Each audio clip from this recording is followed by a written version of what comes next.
नमस्कार दोस्तों, मैं हूं ब्रजेश और आप देख रहे हैं एग्जाम आपका यूट्यूब चैनल।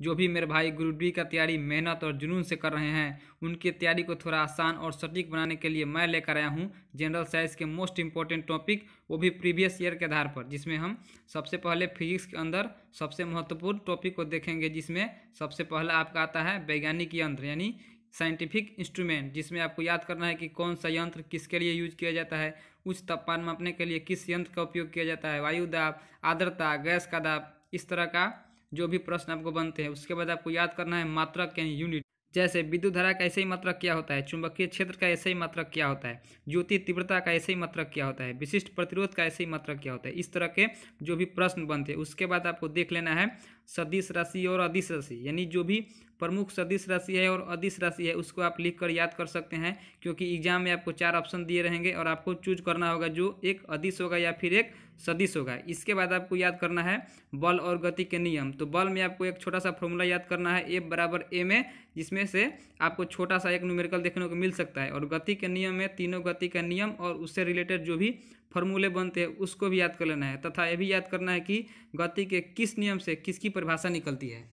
उसके बाद जो वर्क पावर एनर्जी छोटा सा चैप्टर, उसमें जितने भी यूनिट है, उसमें जितने भी छोटे छोटे फार्मूला है, उस सब चीज़ को आपको कवर कर लेना है। उसके बाद चले जाना है आपको सीधे लाइट में। लाइट में आपको प्रकाश का परिवर्तन, प्रकाश का अपवर्तन, प्रकाश का प्रकीर्णन, ऑप्टिकल फाइबर, मृग मरीचिका, दर्पण सूत्र, उत्तल लेंस, अवतल लेंस और दोनों की क्षमता निगेटिव होती है कि पॉजिटिव होती है, दूरदृष्टि दोष, निकट दृष्टि दोष में कौन सा लेंस उपयोग होता है, कलर ब्लाइंडनेस, डाल्टन, इस सारे चीज़ को आपको एक साथ कवर कर लेने हैं। तब आपको कवर करना है विद्युत धारा, जिसमें आपको कवर करना है इसका फार्मूला जो होता है Q/T, और उसके साथ ही आपको विद्युत धारा में आपको प्रतिरोध निकालना सीखना पड़ेगा किसी भी तार का। जैसे आपको दिया रहेगा कि किसी तार की लंबाई दोगुनी कर दिया जाए तो उसके प्रतिरोध पर क्या प्रभाव करेगा, किसी तार का क्रॉस सेक्शनल जो एरिया होता है उसको आधी कर दिया जाए या फिर उसका दोगुना कर दिया जाए तो तार का प्रतिरोध पर क्या प्रभाव करेगा। इस तरह के जो भी प्रश्न है आपको सॉल्व करने होंगे। उसके बाद एक छोटा सा चैप्टर आता है साउंड। साउंड को भी आप ध्यान में रखेंगे। उसके बाद चले जाना है आपका फिजिक्स में जो भी प्रमुख खोज और आविष्कार है उसको आपको देख लेना है। तब जाके अंत में आपको देखना है स्थितिज ऊर्जा और गतिज ऊर्जा, जिसमें स्थितिज ऊर्जा का फॉर्मूला PGH और गतिज ऊर्जा का फॉर्मूला हाफ mv² याद करना है, जिससे आप छोटे छोटे न्यूमेरिकल सॉल्व कर सकते हैं। तथा आपको साथ में स्थितिज ऊर्जा और गतिज ऊर्जा का एग्जाम्पल भी आपको ध्यान में रखना होगा। अब हम देखेंगे कि केमिस्ट्री के अंदर कौन सी जो टॉपिक है काफ़ी महत्वपूर्ण है। तो इसमें सबसे पहला है आपका धातु और उसके अयस्क। तो इसमें दोस्तों आपको 4 जो है धातु, उसका ही सभी अयस्कों का नाम याद करना है। तो वो कौन कौन से 4 धातु हैं, तो वो हैं आपके लोहा, तांबा, जिंक और एल्यूमिनियम। तो इनके सभी अयस्क हैं, उसको आपको याद करना है। उसके बाद आपको चले जाना है पीएच मान में। तो दोस्तों पीएच मान पर मैंने ऑलरेडी एक वीडियो बना दिया है और मैं आपको गारंटी देता हूँ कि उस वीडियो में जितने भी हमने वस्तुओं का पीएच मान बताया है वो आपको वीडियो देखते ही याद हो जाएगा। उसके बाद आपको याद करना है मिश्र धातु यानी अलवाय। तो जितने भी प्रमुख मिश्र धातुएं हैं जैसे पीतल, stainless steel, bell metal, German silver, brass, bronze, इन सब का कंपोजिशन आपको अच्छे से याद कर लेना है। उसके बाद आपको चले जाना है आवर्त सारणी की तरफ।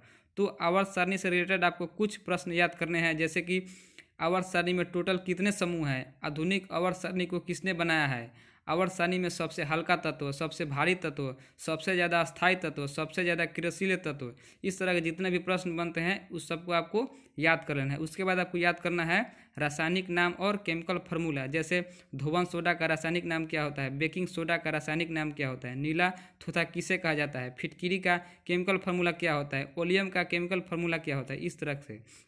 उसके बाद आपको याद करना है परमाणु। तो परमाणु में आपको इलेक्ट्रॉन, प्रोटॉन और न्यूट्रॉन से संबंधित जितने भी जानकारी बनते हैं उन सबको आपको इकट्ठा कर लेना है, जैसे उनके खोजकर्ता के बारे में, उनके भार के बारे में, उनके आवेश के बारे में। तब जाके आपको याद करना है 1 से 20 तक सभी तत्व सीरियल नंबर के साथ। उसके साथ साथ आपको याद करना है परमाणु संख्या और परमाणु भार भी, क्योंकि कभी कभी एग्जाम में क्या करता है किसी तत्व का इलेक्ट्रॉनिक विन्यास दे देगा और आपसे पूछ देता है कि यह किस तत्व का इलेक्ट्रॉनिक विन्यास है, या फिर ऐसे भी पूछता है कि कोई केमिकल फार्मूला दे देगा और पूछ देगा कि इसका आप भार बताइए, तो आप वहाँ फंस सकते हैं। तो ये चीज़ें आपका क्लियर रहेगी, तो उस टाइप का प्रश्न आप चुटकियों में सॉल्व कर सकते हैं।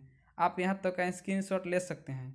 आगे हम बात करेंगे कि बायोलॉजी के अंदर कौन कौन से जो टॉपिक है उसको हमको पहले पढ़ना है, उसको जल्दी कवर कर लेना है।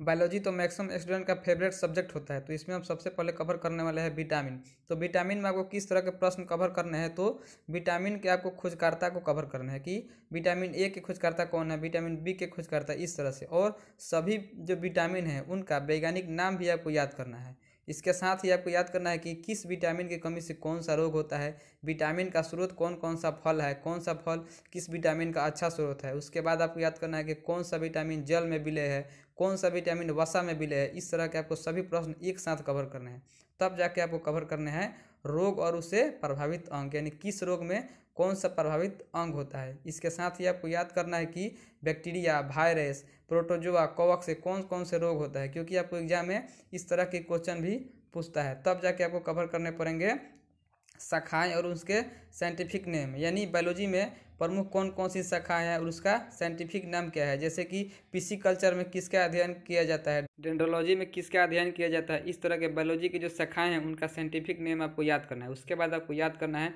ब्लड से रिलेटेड, जैसे ब्लड ग्रुप कितने तरह के होते हैं, किस ब्लड ग्रुप को यूनिवर्सल रिसेप्टर कहा जाता है, किस ब्लड ग्रुप को यूनिवर्सल डोनर कहा जाता है, डब्ल्यूबीसी कितने तरह का होता है, डब्ल्यूबीसी का जीवन काल कितना होता है, आरबीसी का जीवन काल कितने दिनों का होता है, आरबीसी और डब्ल्यूबीसी का रेशियो कितना है, आरबीसी कहाँ बनता है और कहाँ नष्ट होता है, आरबीसी का कब्रिस्तान किसे कहा जाता है। इस तरह के जो प्रश्न बनते हैं उसको आपको याद करना है। उसके बाद आपको याद करना है जीवों के वैज्ञानिक नाम, जैसे मानव का वैज्ञानिक नाम होमो सेपियंस होता है, उसी तरह जो प्रमुख जीवधारी हैं उनका आपका वैज्ञानिक नाम याद करना है। उसके बाद आपको याद करना है कि एंजाइम्स और हार्मोन से रिलेटेड जो भी महत्वपूर्ण प्रश्न बनते हैं उन सबको आपको याद करना है। उसके बाद आपको चले जाना है कोशिका में, तो कोशिका में जितने भी कोशिकांग हैं उनका जो फंक्शन याद करना है और उनका उपनाम क्या है ये भी याद करना है, और कितने तरह के ऊतक होते हैं और कौन सा ऊतक कहाँ पाया जाता है ये सब आपको याद करने पड़ेंगे।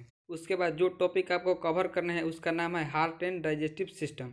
तो डाइजेस्टिव सिस्टम में लीवर का फंक्शन काफ़ी महत्वपूर्ण है। उसके साथ ही आपको याद करना पड़ेगा कि पानी का पाचन कहाँ होता है, प्रोटीन का पाचन कहाँ होता है। उसके बाद आपको चले जाना है अस्थियों की संख्या में, यानी मनुष्य के किस अंग में कितने हड्डी होते हैं ये चीज़ें आपको याद करनी है। उसके बाद आपको याद करनी है हृदय में कक्षों की संख्या, यानी किस जीवधारी के हृदय में कितने कक्ष होते हैं। तो दोस्तों आपका वीडियो यहीं पर समाप्त हुआ। आप चाहें तो इसका स्क्रीनशॉट ले सकते हैं। तो हमें लग रहा है कि यह वीडियो आपके लिए काफ़ी महत्वपूर्ण साबित हो सकता है। तो आपको भी ऐसा लग रहा हो तो वीडियो कीजिए लाइक, और नए लोग चैनल को सब्सक्राइब कर थोड़ा सपोर्ट भी कर दीजिए।